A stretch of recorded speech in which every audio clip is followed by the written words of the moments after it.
blood flood. The devil and his forces are called a flood in the prophecy in the end times, and this will be revealed through this. First, looking to the sacking of Jerusalem and the beast and his armed forces in Daniel. Daniel chapter 9 verse 26 says, "And after 62 weeks shall Messiah be cut off, but not for himself, and the people of the prince that shall come shall destroy the city and the sanctuary, and the end thereof shall be with a flood, and unto the end of the war desolations are determined." So let's note here that the scriptures and about the sacking denotes of the account of the city being destroyed by a flood, which is armies, and a war. And floods are known to wipe out cities in times past, just like invading armies. A flood would come in and wipe out a city. And that's what the likeness of the armies coming in do. They come in and destroy the city. They wipe it out. And this is why they're called a flood. Daniel chapter 11 verse 22 talks about the armies. Now watch this, what it says. "And with arms of a flood shall they be overthrown from before him, and shall be broken, yea, also the prince of the covenant." So we see armed forces coming in another portion of a prophecy, talk about the armies being a flood. And we see when anytime it says arms, it's talking about forces and armies.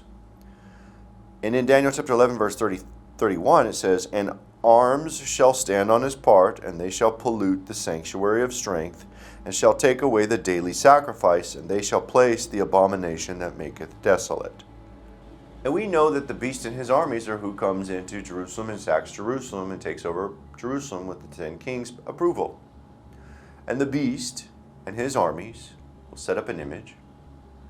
The false prophet specifically will call for the people to make an image to the beast in his honor. And the beast is said to honor prophetically the God of military forces.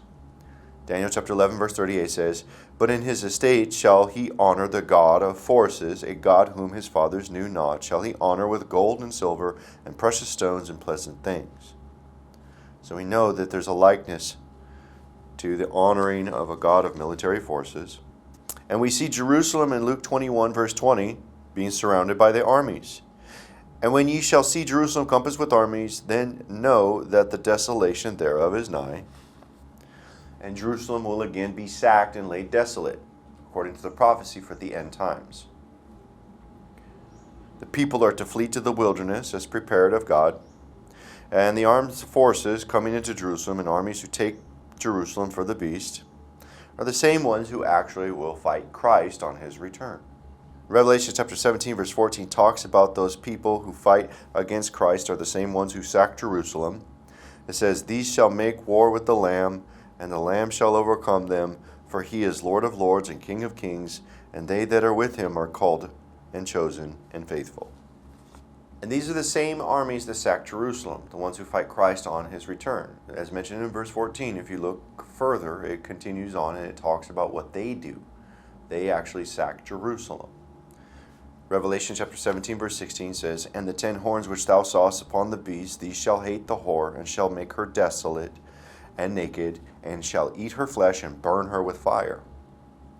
And these are the same armies who fight against Christ on his return, as mentioned in verse 14. That they will make war with the Lamb. And that is seen later on Christ's return. In Revelation chapter 19 verse 19 it says, "And I saw the beast and the kings of the earth and their armies gathered together to make war against him that sat on the horse and against his army."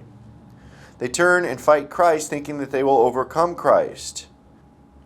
At the end of the 1260 days, they will kill 2 prophets, thinking that they are on the right side of history and that God is with them. Then they will turn to try to fight Christ.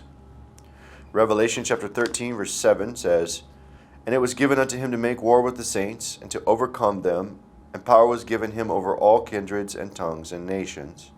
And this is what occurs when we see at the end of this 1260 days at Revelation chapter 11 verse 7. "And when they have finished their testimony, the beast that ascendeth out of the bottomless pit shall make war against them, and shall overcome them, and kill them." Before this, though, the beast sacks Jerusalem and is successful in his campaign to take Jerusalem, and the Lord permits it, for it is God's will that they sack Jerusalem. It is going to be God's will that they sack Jerusalem as a punishment. And they're handed over to the beast. And that is until the words of God shall be fulfilled, in which he's spoken that from the beginning, to warn about this day, of the great day of the battle of God Almighty. Revelation chapter 13 verse 4 says, "And they worshipped the dragon, which gave power unto the beast, and they worshipped the beast, saying, Who is like unto the beast? Who is able to make war with him?" After they've sacked Jerusalem, and the army declaring, "Who can make war with him?" and people are boasting about his mighty prowess, that he has defeated the God's army of the Zionists. The Zionists declare that God's with them and nobody can defeat God's army, that God's apple of his eye, that nobody's going to defeat Israel and they're going to be in the land forever. And well, then the beast defeats them. They're going to boast and say, "Who can make war with him? If God's army can't defend Israel and the beast can take Jerusalem, then the beast's army is stronger than God's army." This is how they go with this. They boast, "Who is able to make war with him if God can't even stop him?" And the beast in his arrogance, angry that the people flee and escape his wrath. Revelation chapter 12 verse 14 talks about the people going on the exodus before his invasion. "And the woman were given 2 wings of a great eagle, that she might fly into the wilderness, into her place, where she is nourished for a time and times and half a time from the face of the serpent. And those who flee to the safe place are protected from the flood." Now watch this. Revelation chapter 12 verse 15 says, "And the serpent cast out of his mouth water as a flood after the woman, that he might cause her to be carried away of the flood." The serpent's lies, sending the beast's armies after the woman to kill the woman. But the woman is protected by God in the wilderness. Revelation chapter 12 verse 16 and 17. "And the earth helped the woman, and the earth opened her mouth and swallowed up the flood which the dragon cast out of his mouth. And the dragon was wroth with the woman, and went to make war with the remnant of her seed, which keep the commandments of God and have the testimony of Jesus Christ." So we see the devil continues to make war in the likeness of spewing out water, floods out of his mouth, which are armies. The flood of armies from the beast and the devil's deception, leading them to try to go to war. This occurred with the same thing with Pharaoh trying to send his armies after the people when they exodus. He sent a flood of people as well, and the earth opened up its mouth. Exodus chapter 15, "Pharaoh's chariots and his host hath he cast into the sea. His chosen captains are also drowned in the sea." So the Lord swallowed up Pharaoh's armies with the earth. The sea swallowed them. Revelation chapter 12 verse 16. "And the earth helped the woman, and the earth opened her mouth and swallowed up the flood which the dragon cast out of his mouth." And we see that occurred before in the wilderness, in the book of Numbers chapter 16 verse 30 through 33, where the Lord does a mighty work to destroy those who resist him. "But if the Lord make a new thing, and the earth open her mouth and swallow them up, with all that appertain unto them, and they go down quick into the pit, then ye shall understand that these men have provoked the Lord. And it came to pass, as he had made an end of speaking all these words, that the ground clave asunder that was under them, and the earth opened her mouth and swallowed them up, and their houses, and all the men that appertain unto Korah, and all their goods. They and all that appertained to them went down alive into the pit, and the earth closed upon them, and they perished from among the congregation." So we also see in latter chapters the earth opened up and swallowed those who strove against the 2 prophets, Moses and Aaron. Numbers chapter 26 verse 9 through 10. "And the sons of Eliab, and Nemuel, and Dathan, and Abiram. This is that Dathan and Abiram which were famous in the congregation, who strove against Moses and against Aaron in the company of Korah, when they strove against the Lord. And the earth opened her mouth and swallowed them up together with Korah, when that company died, what time the fire devoured 250 men, and they became a sign." These accounts are likened together with Pharaoh's armies and disobedient people who were in the earth, who were swallowed up. And what we see is that the times of past are prophetic foreshadows of what will occur in the end, in the same likeness of Pharaoh and those in the Korah and the wilderness, and the beast armies being swallowed up, who try to come against the camp.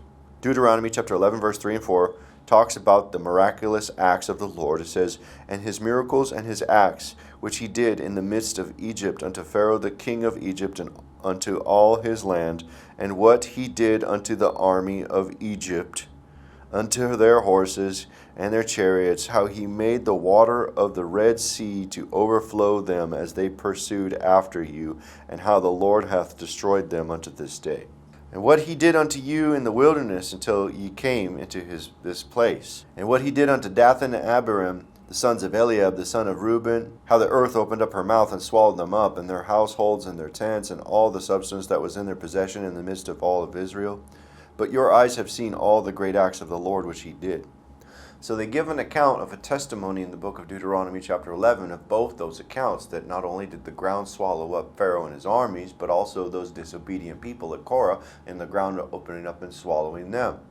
So he's giving two accounts in this, which is prophetic foreshadow of what will occur during the time of Revelation chapter 12, of the 1260 days where the woman goes out into the wilderness, where the beast, likened unto the armies of Pharaoh, go after the camp out in the wilderness, and the ground opens up and swallows them. This is all a prophetic foreshadow of the devil's flood that he sends out of his mouth being swallowed up in the ground. Revelation chapter 12, verse 16. "And the earth helped the woman, and the earth opened her mouth and swallowed up the flood which the dragon cast out of his mouth." The flood being swallowed up is the armies of the beast who try to overcome the camp. Their blood will cry out of the ground that swallows them up. Just like in Genesis, where the blood of Abel cried out of the ground. Genesis chapter 4, verse 10 and 11. "And he said, What hast thou done? The voice of thy brother's blood crieth unto me from the ground. And now thou art cursed from the earth, which hath opened her mouth to receive thy brother's blood from thy hand." Those armies who try to attempt to stop what we are doing, they will be destroyed. The ground will open up and swallow the beast's armies who try to come after the camp, who exited safely into the wilderness. It is written. And the plagues will come upon these people for trying to defy the Lord. Make sure of that. Just like the Janus and Jambres saw with Moses and Aaron. It will occur in the end. Revelation chapter 12, verse 15 says, "And the serpent cast out of his mouth water as a flood after the woman, that he might cause her to be carried away of the flood." The flood coming out of the devil's mouth, the beast armies. First you see the flood coming out of the devil's mouth, leading the beast's armies after the woman, and they get swallowed up. And then what occurs? After the 1260 days, they overcome the prophets, thinking that they've got power to have victory, and they turn to fight Christ, and they get turned into a river of blood. Revelation chapter 19, verse 19, "And I saw the beast and the kings of the earth and their armies gathered together to make war against him that sat on the horse and against his army. And these armies, the ground will swallow up their blood as well. The ground will cry out with their blood, just like the days of Abel and Cain. They will be turned into a blood river. A flood of blood is what they will become, because they've defied the command of the prophets to repent and the warnings of the Lord. They continue to fight and strive against the Lord, even after the ground has swallowed up their armies prior. The devil spewing that flood after the woman then tries to spew the flood after the husband. And therefore they're turned into a flood of blood. Revelation chapter 14, verse 19 and 20. "And the angel thrust in his sickle into the earth, and gathered the vine of the earth, and cast it unto the great winepress of the wrath of God. And the winepress was trodden without the city, and blood came out of the winepress, even unto the horses' bridles, by the space of 1,600 furlongs." The flood of the blood is the army of the flood of the beast that comes after Christ in the end. And their blood will cry out from the ground and testify that they are a river of blood. And this is the prophecy of the blood flood.